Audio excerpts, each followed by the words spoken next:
Aujourd'hui, je vais vous raconter l'histoire de ma première rencontre avec un chevreuil. C'était il y a un peu moins de 2 ans, en Suisse. C'est un pays que je trouve absolument magnifique.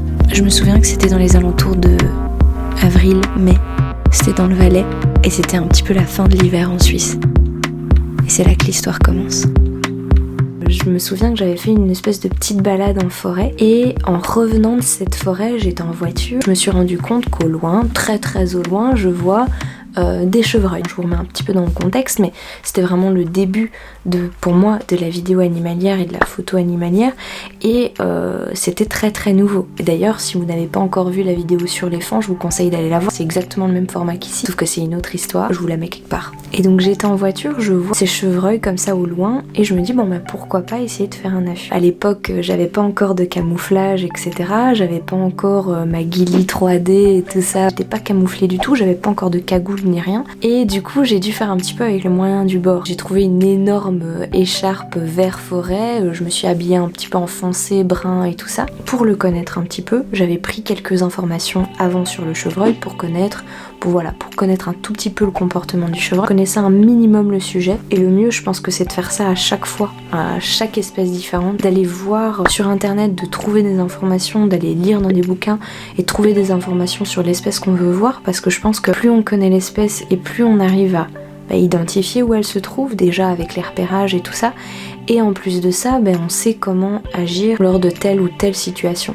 Avec le chevreuil, il y a certaines choses à respecter aussi. Et donc je pars comme ça avec ma grosse écharpe vert forêt et je me dis je vais essayer de me caler à un endroit où il n'y a pas trop de neige derrière moi, parce que c'était quand même une ambiance assez blanche. Étant donné que c'était la fin de l'hiver en Suisse, il y avait des endroits où il n'y avait pas de neige en fait. Il y avait une route entre une partie de la forêt et une autre partie de la forêt. Et moi je me suis mis un peu en bord de cette route et je suis restée là. Au bout de peut-être 20 minutes, j'ai pas attendu énormément de temps, je me souviens, j'ai vu une toute première chevrette au loin, comme ça, passer à gauche et rentrer dans l'autre partie de la forêt en fait. Quelques minutes plus tard, je vois mon tout premier chevreuil arriver. Quand je dis mon tout premier chevreuil, ça veut dire mon tout premier chevreuil d'aussi près en fait, parce que quand il est arrivé, il était peut-être à 20 mètres ou 25 mètres maximum, et ensuite il s'est rapproché de plus en plus et il s'est vraiment mis devant moi, il était peut-être à 15 mètres.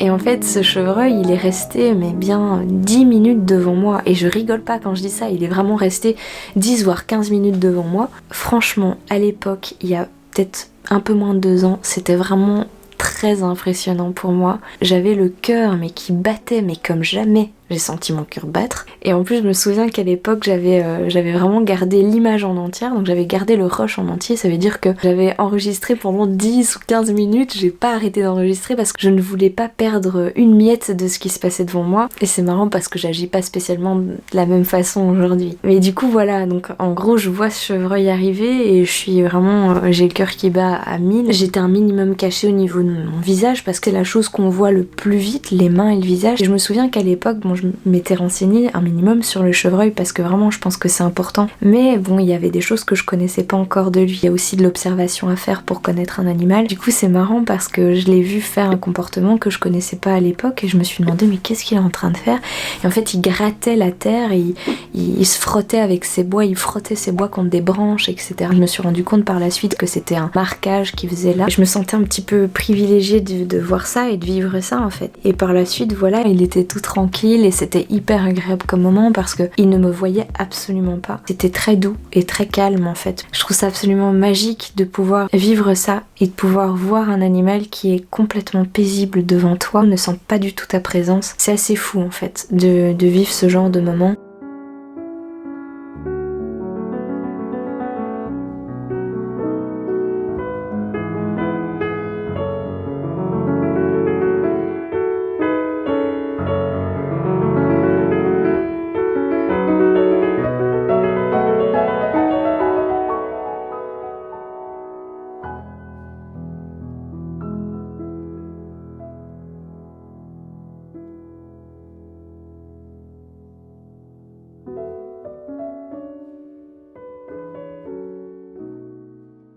Et là on commence à voir que le chevreuil se pose des questions.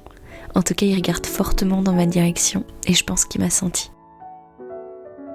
Moi j'essaye de vraiment pas bouger à ce moment-là, j'essaye d'être le plus discrète possible, mais c'est vraiment compliqué avec un chevreuil, vu la capacité qu'il a à vraiment capter et détecter le mouvement.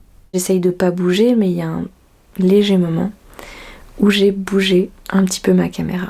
Et en fait, ce qu'il faut savoir avec le chevreuil, il a une vue de malade pour les mouvements. Si tu bouges un petit doigt pendant qu'un chevreuil te regarde, franchement, t'es dans la merde. Et d'ailleurs, j'ai eu plusieurs autres anecdotes où j'ai été face, par exemple, j'étais face à une chevrette et je me souviens qu'elle m'a fixée. Franchement, pendant bien 5 minutes. Et je me souviens que j'étais dans une position mais hyper désagréable. Je bougeais pas et je la regardais et je me disais mais c'est quand qu'elle va arrêter de me regarder parce que là j'en peux plus d'être dans cette position. J'étais tordue dans tous les sens, c'était vraiment pas agréable. Et enfin bref, je sais que vraiment le chevreuil c'est un des trucs les plus importants à savoir, je pense. T'as vu au niveau des mouvements, c'est assez impressionnant. J'ai bougé un tout petit peu ma caméra et donc le chevreuil s'en est tout de suite rendu compte évidemment. Et en fait à ce moment-là, c'est la toute première fois que j'ai entendu le cri du chevreuil quand il a peur en fait. Et quand il veut un petit peu alerter ses congénères qu'il y a un problème.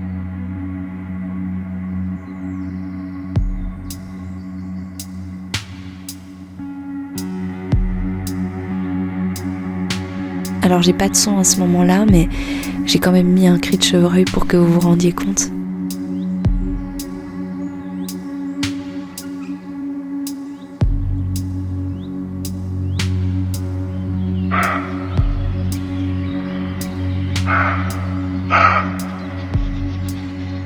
À l'époque, je me disais, mais comment est-ce que ça peut sortir d'une pas si grosse bête que ça? Je veux dire, les chevreuils, c'est pas non plus les plus grosses bêtes qu'on peut croiser en forêt.